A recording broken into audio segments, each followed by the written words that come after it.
no one's going to kidnap you in broad daylight. I'm sure a lot of you watching this video have heard this, either from your friends or people you hang out with.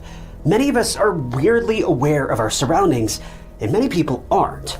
As a matter of fact, research suggests that women are much more aware of their surroundings and where they go than men.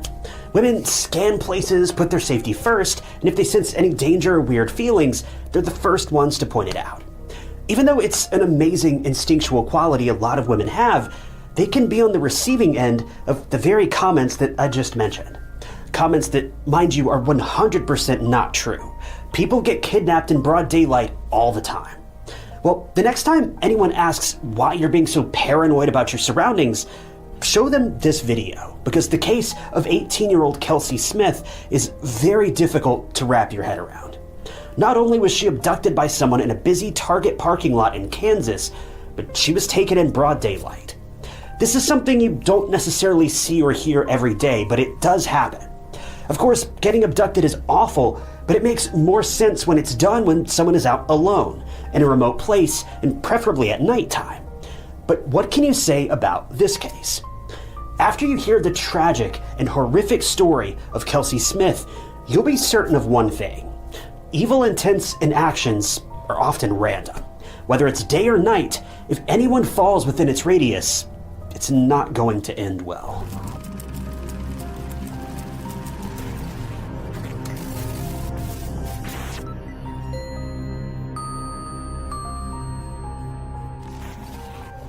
Welcome to True Crime Stories. I'm your host and fellow armchair detective, Ty Knotts, and I post new true crime documentaries every single week. So if that's kind of your thing, and let's be honest, it probably is if you're watching this video, then hit that subscribe button. It's totally free, and it just keeps you up to date with all of my future videos. Kelsey Ann Smith was born on the 3rd of May, 1989, to parents Greg Allen and Missy Smith in Overland Park, Johnson County, Kansas. She was the middle child of the family. She had 3 sisters and a brother, and growing up, Kelsey had a very bright and bubbly personality. And when I say bright, I mean it. She was very outgoing. She loved her friends and family, and she was a wonderful person to be around. Kelsey was the type of person who didn't back away from a challenge. Her trademark line to anyone who told her she couldn't do something was, "Wanna bet?" According to Kelsey's parents, she wouldn't take anything from them unless the rest of her siblings got the same thing too, so it's also safe to say she was a team player. Kelsey attended Shawnee Mission West High School, from where she graduated on May 24th of 2007. She was a very expressive girl from the get-go. She loved performing, playing different instruments, and everything in between. Kelsey was active in her school's marching band, and she played the clarinet. She also took part in track, theater, writer's workshop, art, choir, you name it. At the time of the case, she also worked part-time at the AMC movie theater. After high school, Kelsey was due to join Kansas State University in the fall, where she would study veterinary medicine. See, Kelsey wanted to do something in the field of medicine, and at first she had plans to become a doctor, but she later changed those plans and decided that veterinary medicine was what was best for her. Kelsey was also in a relationship at the time of this case with a boy named John Beersmith. He was completely head over heels for Kelsey. Kelsey was bright, outgoing, and just lived life to the fullest, and these were traits that attracted John to her more than anything. John was also no stranger in the Smith household. There'd be times when John would be invited to his girlfriend's home by her family for dinner and games. John and Kelsey's dad, Greg, also had a great relationship, and they mostly bonded over sports. To everyone in Kelsey's family, John was perfect for her. Even though the relationship was still new, Kelsey was the type of person to celebrate even the smallest of milestones. The couple had been dating for 6 months at this point, and June 2nd of 2007 was the day when Kelsey decided to go to her local Target to buy a little gift for John. But this was also the day when everything changed for Kelsey's family, because she never returned home.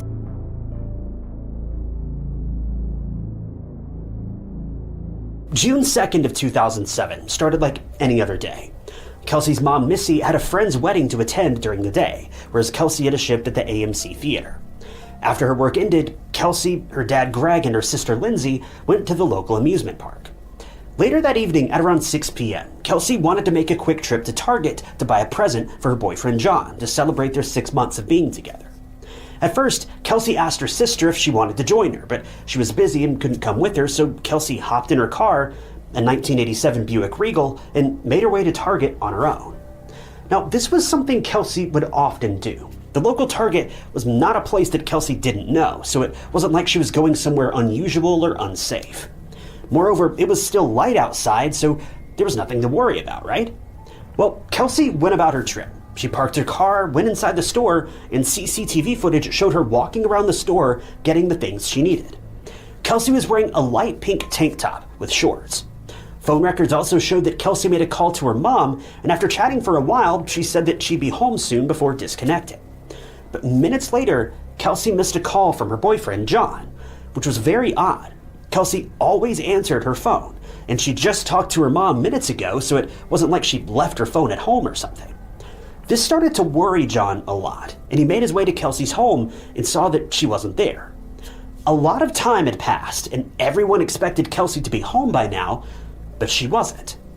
Immediately, an alarmed Greg also called Kelsey multiple times, but she still wouldn't pick up. Now, this was very unsettling. Everyone knew that if Kelsey's parents called her, she would always pick up, and she had just talked to her mom, so it was very bizarre that she went completely radio silent all of a sudden. Kelsey's parents contacted her friends and asked whether she was with any of them, but she wasn't. Kelsey's silence was absolutely haunting for the Smith family. Sometime later, Greg and one of Kelsey's sisters drove around the neighborhood and even checked multiple store parking lots to see if Kelsey's car was there. Well, they were successful in finding Kelsey's car, but strangely enough, it wasn't at Target, where Kelsey was supposedly last seen. It was found in a dimly lit Macy's parking lot at Oak Park Mall, and it was abandoned. This was when Kelsey's family knew that something had gone wrong, and they involved investigators almost immediately. When the detectives arrived at the place where Kelsey's car was found, they searched inside, and Kelsey's purse, wallet, and other belongings, and the things she bought inside Target were found inside. The only thing that was missing, besides Kelsey, was her phone. There was nothing wrong with the car, no mess, and nothing alarming stood out to the police. But when the police inspected the car from the back, they saw something pink sticking out of the trunk. But when investigators popped the trunk, there wasn't really anything interesting in there. The car was also forensically examined, and detectives found a single thumbprint on the seatbelt on the driver's side, but it didn't belong to Kelsey. Someone had driven the car, but it wasn't Kelsey or anyone in the family. This was very confusing for the police, so they had no choice but to check surveillance footage, and this missing person investigation was officially underway.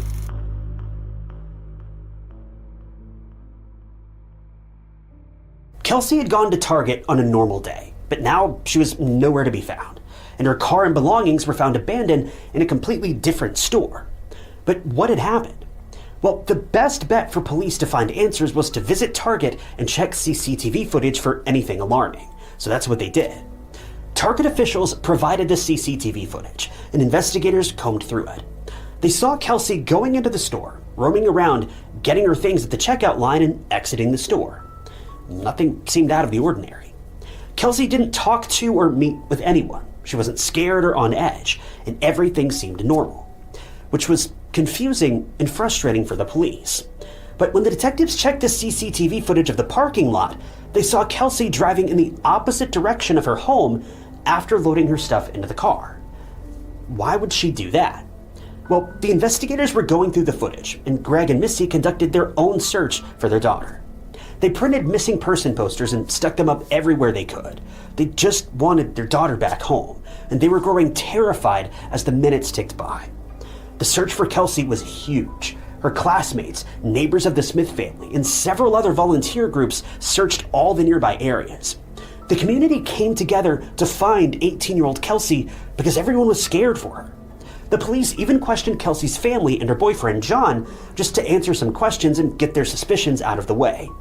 But everything changed when they reviewed CCTV footage from the Macy's store, where Kelsey's car was found abandoned. They slowed the footage down, and even though the footage quality was horrendous, the investigators could make out a figure walking out of Kelsey's car after turning it off. But strangely, it wasn't Kelsey.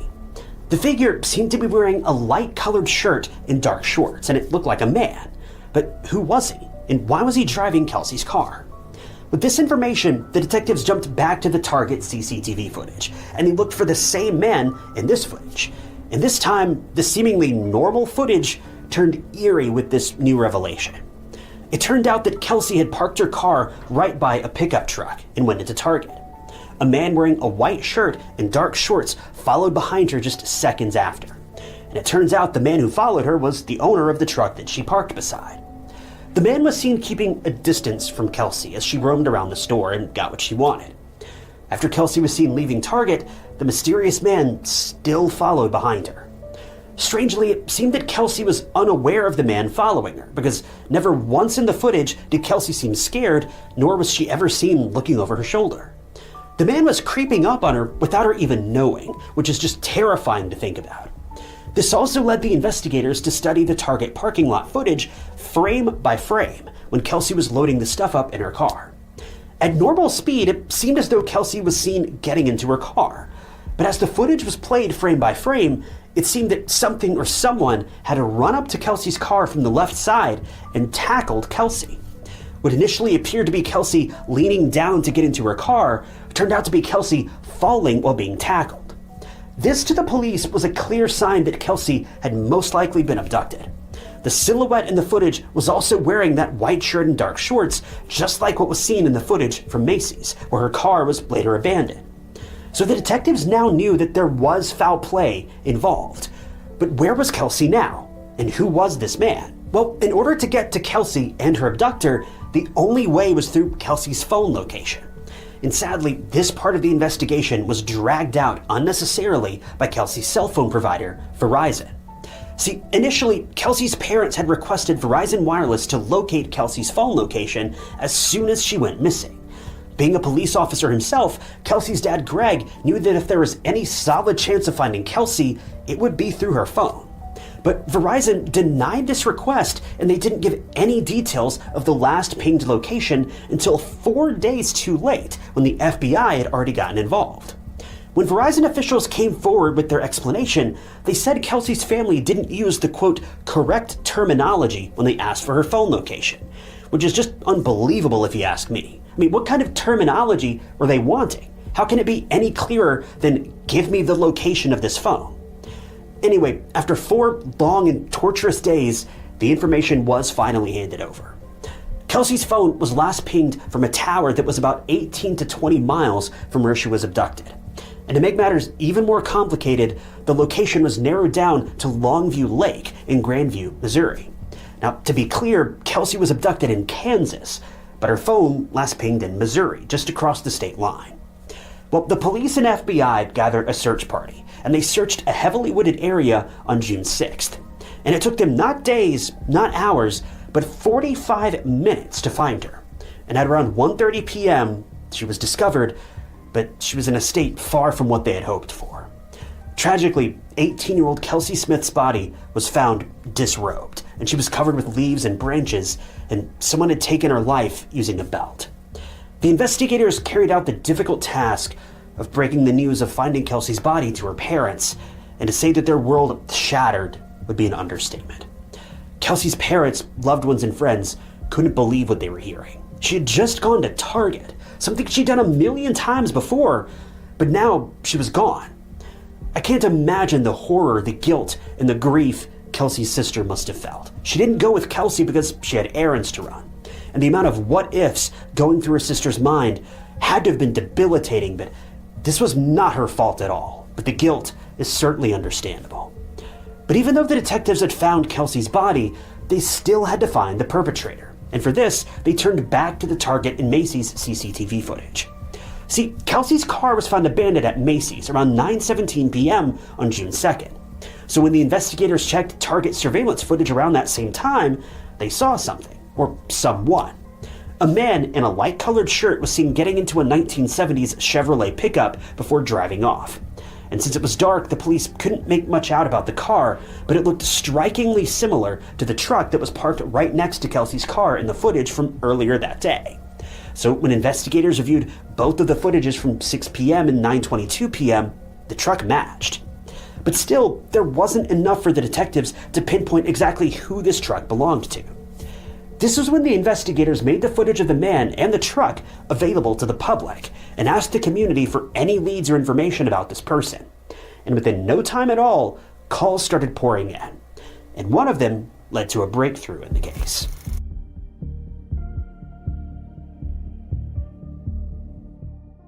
As soon as close-up pictures of the man and the pickup truck were made public, a woman called in. She said that the man looked similar to her neighbor, who had the same pickup truck. That man was 26-year-old Edwin Jack Hall. He was a married man and a father of a 4-year-old son. The police knew that they had their guy. Edwin was arrested on the evening of June 6th, and get this took place as his family was about to leave for vacation. As the investigators reached Edwin's home, his car was packed with suitcases, but luckily the detectives didn't give him a lot of wiggle room. He was immediately arrested and charged with premeditated first-degree murder and aggravated kidnapping. His family was left speechless. What was supposed to have been a fun family getaway, well, now it turned into something else entirely.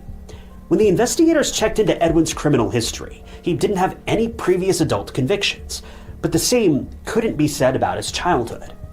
Edwin was in the foster care system, and when he was adopted by a family, he tried to attack his adoptive sister with a bread knife. Mind you, he was only 15 years old at that time, but still more than old enough to understand that this was not okay. Sometime later, Edwin was charged with assault for striking a young boy's head with a baseball bat. It's pretty clear that Edwin had vicious and violent tendencies that went back many years. When questioned by the police, Edwin initially feigned ignorance, like every other perpetrator out there. But when his fingerprints were tested against the ones found on the seatbelt in Kelsey's car, it was a 100% match. How could Edwin not know anything about Kelsey when his fingerprint was found in her car and he was seen following her around Target? Well, the investigators knew that Edwin was lying through his teeth. Eventually, the detectives grilled him and held him on a $5 million bond. Just to see him squirm and hopefully get some extra information out of him, the investigators also revealed that the charges he was facing made him eligible for the death penalty. Edwin couldn't keep up the ruse any longer at this point and confessed to the crime to avoid the death penalty. Edwin admitted that as soon as Kelsey pulled up in the Target parking lot just a minute after him, sometime around 6 p.m., he was immediately attracted to her, even though he was already a married man and a father. But when has that ever stopped someone? Anyway, he decided to follow Kelsey around just to see whether she was meeting anyone else in the store or not. Edwin then admitted that he liked Kelsey's legs, which is such a disgusting thing to say. But what he did next was truly appalling. He went outside to wait for Kelsey to be completely vulnerable, and when he thought the moment was right, he approached Kelsey, armed with a weapon, and pushed her into her own car, as seen in the footage. Once Kelsey was in the car, Edwin got into the driver's seat and zipped out of the parking lot. He drove 20 miles from Target into a wooded area in Missouri, where he took advantage of Kelsey, and to prevent her from getting him into trouble, he ended her life on the spot. After the animalistic deed was done, Edwin drove back, abandoned Kelsey's car at Macy's, walked to his pickup truck, which was still parked at Target, and drove off like nothing ever happened. With all of this information, the police wanted to take this vile man to trial for what he did to Kelsey. But there was one problem. Since Edwin committed the crime in Missouri and Kelsey was originally abducted from Kansas, there was a huge debate as to where the trial would be held. This has always been one of those things, though, that has confused me to no end.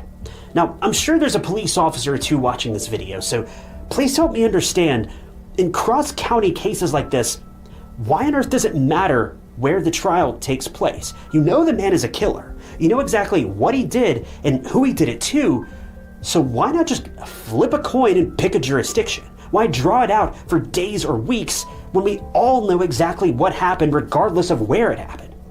Anyway, the prosecution offered Edwin a plea deal. If he would plead guilty to all of the charges, he wouldn't get the death penalty.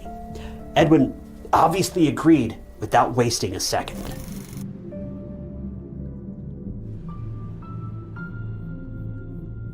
The courtroom was filled with Kelsey's family members and loved ones, and they just wanted to see this monster pay for what he did. On September 16th of 2007, almost 2 months after Edwin's guilty plea, he was sentenced to life in prison without the possibility of parole. At the sentencing, Edward sobbed and apologized to Kelsey's family, as if that could make any difference or bring her back. During the victim impact statements, Kelsey's parents were so emotional and heartbroken, and yes, they were happy that Kelsey finally got the justice she deserved, but it wasn't enough to replace what had been stolen from them. If Kelsey's parents felt sorry for one thing, it was for Edwin's son, who was just an innocent child, unaware of what his evil father was capable of doing. Edwin had grown up without his parents, and now his own son was forced to grow up without his father. Even though the person behind Kelsey's brutal, sudden, and senseless passing was behind bars, Greg and Missy noticed a lot of loose ends and blunders during the investigation, especially when it came to tracking down Kelsey's last location. It took 4 days for Verizon to disclose Kelsey's location because of privacy laws, and it was because of this location that Kelsey was eventually found. It only took the investigators 45 minutes to actually find her. If Verizon had taken the Smith family's request seriously in the first place, this case would have been solved much more quickly. Now, I'll admit, there may be aspects to this release of information that I simply don't understand, but when it comes to a homicide investigation, there's no excuse for withholding this information for 4 days, but that's just my opinion. To be fair, in Kelsey's case, it's not like having this information any sooner would have saved her life. She was already gone by the time she was even reported missing. But in a different situation, this amount of time could mean the difference between life and death. During the time of Kelsey's disappearance, phone companies only handed over information like location, text messages, and calls either at the request of the subscriber or if a court warrant was issued. And if you know anything about crimes and warrants, those things take time, which is very valuable in disappearance cases. In light of this, the Kelsey Smith Act was created. This act stated that cell phone companies are obligated to give information like phone location directly to authorities if a person is in danger, to trace and find them quickly and hopefully find them unharmed. This act was passed into law in Kansas in 2009. But unfortunately, in 2016, at a federal level, the law didn't make it past the U.S. House of Representatives. But how this act got struck down is beyond me. My only guess is that it would be an invasion of privacy for people who disappear voluntarily, but that's just a guess. Ever since 2009, Greg and Missy have still been trying to make the Kelsey Smith Act a federal law, and they're still pushing for it, because they don't want a repeat of what happened to Kelsey to happen to anyone else. To keep Kelsey alive in the hearts of others, Greg and Missy also founded the Kelsey Smith Foundation, which is a platform for young kids and teens to be aware of the evil surrounding them. The foundation offers self-defense training, something that Greg also taught his children since he was a police officer. Seminars and awareness campaigns are available for anyone who wants to protect themselves. This case was just so insane. To think that even in broad daylight, you can't keep evil at bay is just chilling. Kelsey was attacked by a random stranger with an evil intent. Kelsey thought that she was safe in a bustling place, and she didn't even see the danger coming towards her. It's so hard and painful to imagine what Kelsey must have been feeling being forced into her own car by an armed and terrifying monster. It's so important to keep a check on your surroundings, even in a supposedly safe environment. Remember, no matter what people say, if your gut tells you something's wrong, then it probably is. Intuition hardly ever lies, and this very thing can save you from crossing paths with danger or even death.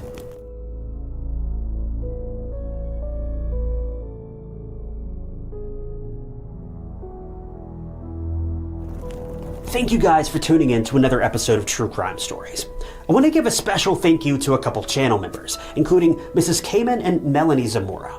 If you also want to become a member of the channel, you'll gain access to new videos sometimes days or weeks before they're uploaded to the public, and it's currently the best way you can support the channel and help out, and I really appreciate all of you that have decided to do that. So if you want to join, you can click that big join button below the video, or find the link down in the description. But as always, if you enjoyed this video, check out this other interesting case I covered, and don't forget to subscribe. It's totally free and keeps you up to date with all of my future videos. But my name is Ty Knotts, and I'll catch you guys in the next one.